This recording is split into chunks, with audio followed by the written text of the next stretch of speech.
اعوذ باللہ من الشیطان الرجیم بسم اللہ الرحمن الرحیم قل رب زدنی علما، اے اللہ ہمارے علم میں اضافہ فرما۔ السلام علیکم ورحمۃ اللہ وبرکاتہ۔ جیسا کہ ہمارا جو ٹاپک ہے وہ چل رہا ہے حفظان صحت۔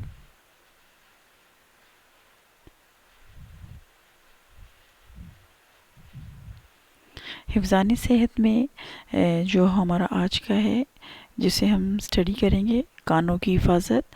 کانوں کی وجہ سے ہم سن سکتے ہیں۔ کانوں کے 3 حصے ہوتے ہیں: بیرونی کان، نمبر 2 درمیانی کان، اندرونی کان۔ کان کا بیرونی حصہ نالی کے ذریعے درمیانی حصے سے ملا ہوتا ہے۔ کان کے بیرونی حصے اور درمیانی حصے کے درمیان ایک جھلی ہوتی ہے جسے کان کا پردہ کہتے ہیں۔ کان کا اندرونی حصہ دراصل سننے کا خاص عضو ہوتا ہے۔ کان کی حفاظت کے لیے احتیاطی تدابیر: نمبر 1 گلے کی سوزش، نزلہ، زکام اگر ہو جائے تو اس کا خاطر خواہ علاج کروائیں، ورنہ کان متاثر ہوتے ہیں۔ نمبر 2 بہت زیادہ گرد و غبار اور شور والے علاقے میں نہ جائیں۔ کان سے میل وغیرہ نکالنے کے لیے کبھی نوکدار چیز استعمال نہ کریں۔ کوشش کریں کہ نہاتے ہوئے کان میں پانی نہ داخل ہو۔ بہت زیادہ اونچی آواز میں موسیقی وغیرہ نہ سنیں۔ کان کی صفائی کے لیے ڈاکٹر سے رجوع کریں۔ کپڑا یا کوئی اور چیز کان میں داخل ہو جائے کیڑا یا کوئی اور چیز کان میں داخل ہو جائے تو خود نکالنے کی کوشش نہ کریں۔ نمبر 7 ہفتے میں 1 آدھ بار کان میں نیم گرم سرسوں کا تیل ڈالیں تاکہ میل نرم ہو کر نکل آئے۔ نمبر 8 تیراکی سے قبل کانوں میں پلگ لگا لیں تاکہ پانی ان میں داخل نہ ہو۔ بچوں کے کان کھینچنے سے باز رہیں۔ نہاتے ہوئے کانوں کی اطراف اور پچھلا حصہ ضرور صاف کریں۔ اس کے بعد ہمارے پاس ہے ناک کی صفائی۔ ناک بھی ہمارے جسم کا سب سے خاص عضو ہے۔ الحمدللہ ناک ہمارے سانس لینے کا راستہ ہے۔ ناک جو ہے بلائی ہونٹ کے اوپر مثلث شکل میں واقع ہوتا ہے۔ اس کا تنگ سرا پیشانی سے جڑا ہوتا ہے جبکہ فراخ حصہ بلائی ہونٹ کے اوپر ہوتا ہے۔ ناک میں 2 سوراخ ہوتے ہیں جن میں ایک دیوار ہوتی ہے جو دونوں سوراخ نتھنے کہلاتے ہیں۔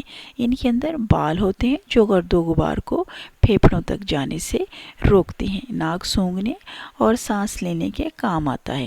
ارشاد نبی کریم صلی اللہ علیہ وآلہ وسلم ہے: ناک میں پانی ڈالنا، اسے صاف رکھنا صحت و طہارت دونوں کے اعتبار سے بہت ضروری ہے۔ اسی لیے آپ دیکھتے ہیں کہ جس وقت بھی ہم باوضو ہوتے ہیں، وضو کرتے ہیں، تو اس میں ہمارا جو ناک میں پانی ڈالنا ہے وہ بھی وضو کرنے کا ایک رکن ہے۔ ناک صاف رکھنے کے اقدامات: سوتے جاگتے سانس صرف ناک ہی سے لیا جاتا ہے کیونکہ ایسا کرنے سے باہر کی ہوا جسم کا درجہ حرارت حاصل کر کے پھیپھڑوں میں داخل ہو جاتی ہے۔ ناک کے بال گرد و غبار کو بھی روکتے ہیں۔ وضو کرتے ہوئے ناک میں پانی ڈالا جائے جو اس کی واجبات میں سے ہے۔ عام منہ ہاتھ دھوتے ہوئے بھی ناک میں پانی ڈال کر اسے صاف رکھنے کی کوشش کی جائے۔ ناک کے بال نوچنے نہیں چاہیے بلکہ انہیں اگر ضرورت ہو تو کینچی سے کتر لیا جائے۔ جی نمبر 4 پہ ہے ناک کی جھلی بلغم سے لتھڑی ہوئی نہیں ہوتی ورنہ ہمیں خوشبو اور بو کا احساس ہی نہیں ہوگا۔ نمبر 5 نزلہ زکام کا فوری علاج کروانا چاہیے ورنہ ناک کی جھلی میں سوزش پیدا ہو سکتی ہے۔ نمبر 6 گرد و غبار والی جگہ جانے سے گریز کریں، مجبوری ہو تو ناک کو کپڑے سے ڈھانپ کر رکھیں۔ لباس: ہر وہ چیز جس کی مدد سے ہم اپنا تن ڈھانپ سکتے ہیں لباس کہلاتی ہے۔ غیر مہذب دور میں لوگ جانوروں کی کھالوں، درختوں کے پتے، چھالوں سے اپنا جسم ڈھانپتے تھے۔ علم و ہنر کی ترقی کے ساتھ کپڑا مختلف اقسام میں تیار ہونے لگا اور اسے بطور استعمال کیا جانے لگا۔ استعمال لباس کے بڑے بڑے مقاصد کیا ہیں؟ سب سے بڑا مقصد جو ہے لباس کو پہننے کا وہ الحمدللہ وہ ستر پوشی ہے، یعنی کہ اپنے پورے جسم کو ڈھانپ لینا۔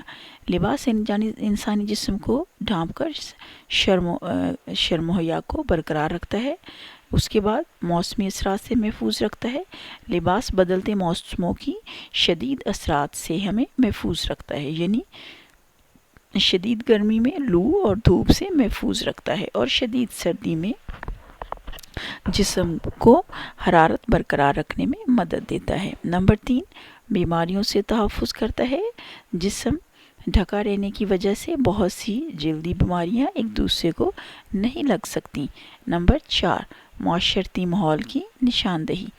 لباس ہر عہد کے رہن سہن اور وہاں کے معاشرتی ماحول کی عکاسی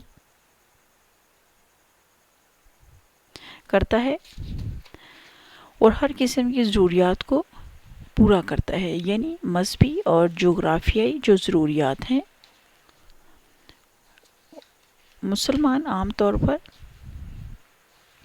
ایسا لباس پہنتے ہیں جس سے جسم ننگا نہ ہو، نماز بآسانی ہو سکے، اور اگر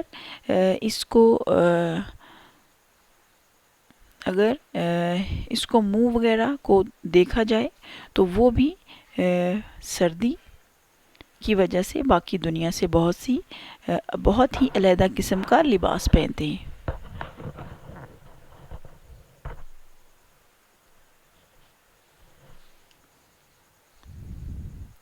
نمبر 5، شخصیت میں نکھار۔ ہر شخص نفسیاتی طور پر دوسروں پر سبقت لے جانے کی کوشش کرتا ہے۔ لباس ہر شخص کی خد و خال، رنگت، اس کے ڈیل ڈول، یعنی اس کی جو باڈی کی بناوٹ ہے اس کے مطابق استعمال کیا جائے تو شخصیت جاذب نظر بن جاتی ہے۔ نمبر 6، حسن ذوق کا مظہر۔ لباس کا رنگ، ڈیزائن، لباس پہننے کا انداز انسان کے لیے جو ہے اس کے سلیقے، ذوق اور انسانی مزاج کا پتہ دیتا ہے۔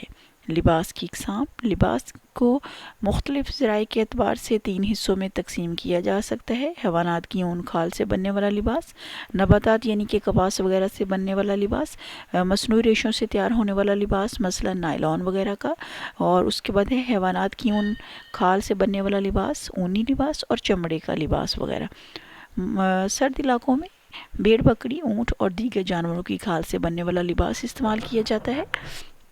اونی لباس کی خوبیوں میں حرارت جو ہے ناقص موصل ہے، یعنی کہ اس میں حرارت جو ہے سردی، یعنی کہ اگر سردی کا موسم ہے تو اس میں سے نہیں گزر سکتی۔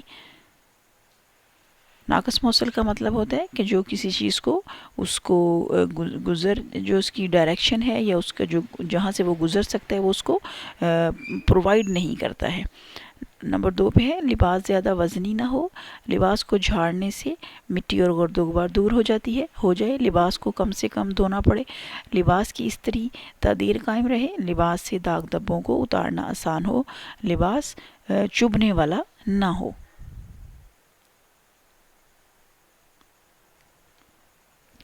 نمبر 8، لباس تھوڑا سا کھردرا یعنی چبھنے والا نہ ہوتا کہ دوران خون کی قدرتی تیزی برقرار رہے۔ نمبر 9، لباس پسینہ جذب کرنے کی صلاحیت رکھتا ہو۔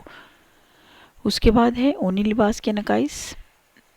یہ مہنگا ہوتا ہے اور میلا ہو جانے پر دھلائی بھی مہنگی پڑتی ہے۔ نمبر 2، دھلائی سے لباس تنگ ہو جاتا ہے اور قدرتی جو نفاست اور خوبصورتی کھو بیٹھتا ہے۔ بار بار دھونے سے لباس اپنی ناقص موصل حرارت والی صلاحیت کو بھی کھو دیتا ہے۔ زیادہ دھلنے سے لباس نمی کو جذب کرنے کی صلاحیت کھو دیتا ہے۔ لباس کے جو کیڑے مکوڑوں سے حفاظت کرنی پڑتی ہے۔ ریشمی لباس ہے۔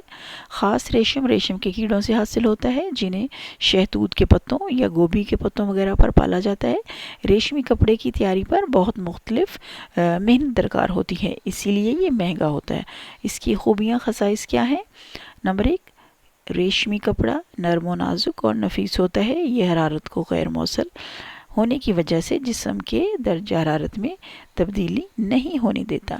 آسانی سے دھویا جا سکتا ہے، دھونے پر سکڑتا نہیں۔ جاذب نمی اور باریک ہونے کی وجہ سے گرمیوں میں اس کا استعمال بہتر ہوتا ہے۔ نقائص، یہ بھی لباس مہنگا ہوتا ہے۔ سوتی لباس کی نسبت کم جاذب نمی ہوتا ہے، لباس بہت جلد شکندار ہو جاتا ہے۔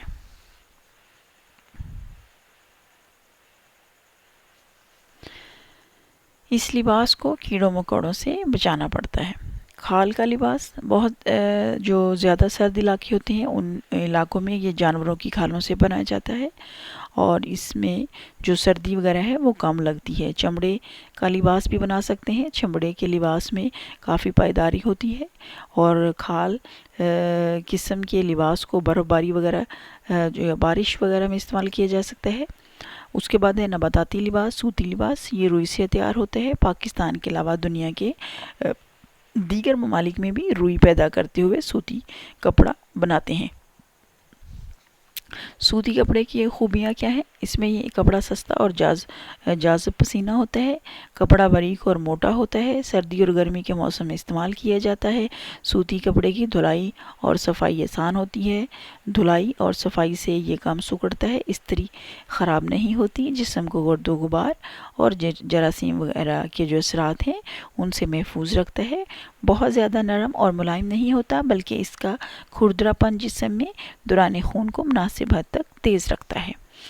نقائص کیا ہیں اس کے؟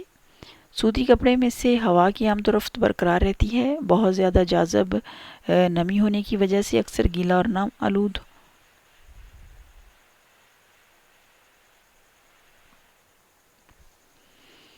آلودہ رہتا ہے۔ نمبر 3، حرارت کو نہیں موصل ہونے کی وجہ سے صرف گرمیوں میں ہی استعمال ہو سکتا ہے، بہت جلد گندا ہو جاتا ہے اور دھوئے بغیر چارہ نہیں ہوتا۔ اس کے علاوہ سردیوں میں ٹھنڈا اور گرمیوں میں گرم ہوتا ہے۔ لیلن کا کپڑا کیا ہے ہمارے پاس؟ یہ بھی روئی کی طرح لیلن کا لباس بھی ایک پودے پشین نامی پودے سے ریشوں سے تیار کیا جاتا ہے۔ لیلن کے جو خصائص ہیں وہ یہ ہیں کہ خوبصورت، چمکدار، نرم، ہلکا، سوتی لباس کی نسبت ذرا یہ پائیدار ہوتا ہے۔ اس کے علاوہ اب اس کے کیا نقائص ہیں؟ یہ زیادہ جاذب نہیں ہوتا اور نہ ہی حرارت کا ناقص موصل ہے۔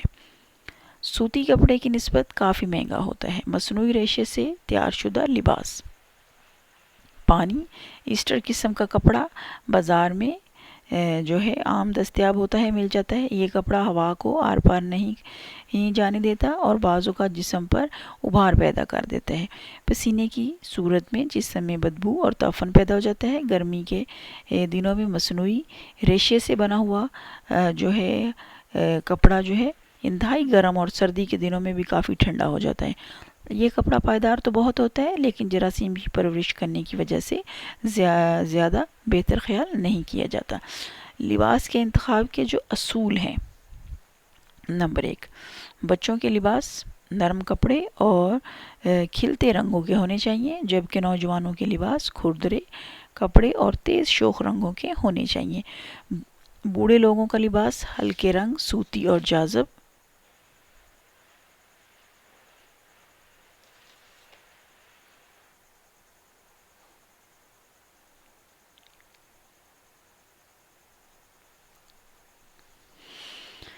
قسم کے کپڑے کا ہو اور جو حرارت جو ہے اس کو کم سے کم ضائع ہونے دے۔ نمبر 2، گرمیوں میں سوتی اور جاذب پسینہ قسم کا لباس استعمال کیا جائے، جبکہ سردیوں میں ایسا لباس استعمال کیا جائے جو حرارت کو ناقص موصل ہو، یعنی حرارت کو کم سے کم ضائع ہونے دے۔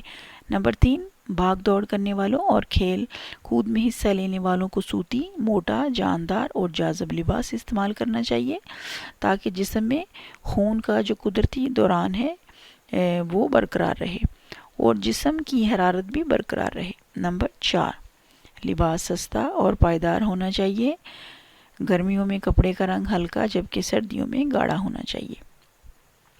تیز اور گاڑھے رنگ حرارت کو بڑی تیزی سے جذب کر لیتے ہیں، جبکہ تیزی ہی سے پسینہ سکھا دیتے ہیں اور جسم کو ٹھنڈا کر دیتے ہیں۔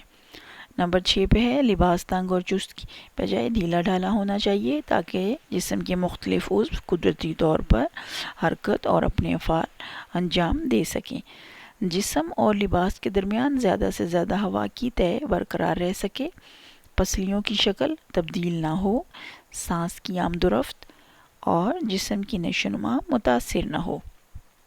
نمبر 7 پہ ہے ہمارے پاس سردیوں میں گرم لباس پہننا چاہیے جو جسم کی حرارت کو برقرار رکھے اور باہر والی جو ٹھنڈک جو ہے اس کو جسم پر اثر انداز نہ ہونے دے۔ تر یا پانی سے بھیگا ہوا لباس زیادہ دیر جسم پر نہ رہنے دیا جائے، کیونکہ بھیگا ہوا لباس جو ہے اس کے پہننے رکھنے سے بخار، اسہال، جوڑوں اور پٹھوں میں درد ہو سکتا ہے۔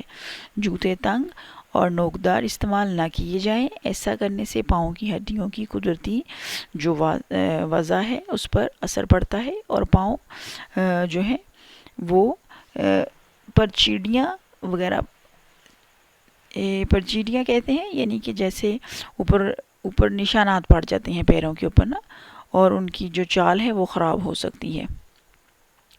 جوتے تنگ اور ڈھیلے بھی نہیں ہونے چاہیے، ایڑی والے جوتے استعمال نہ کیے جائیں تو زیادہ بہتر ہوتا ہے۔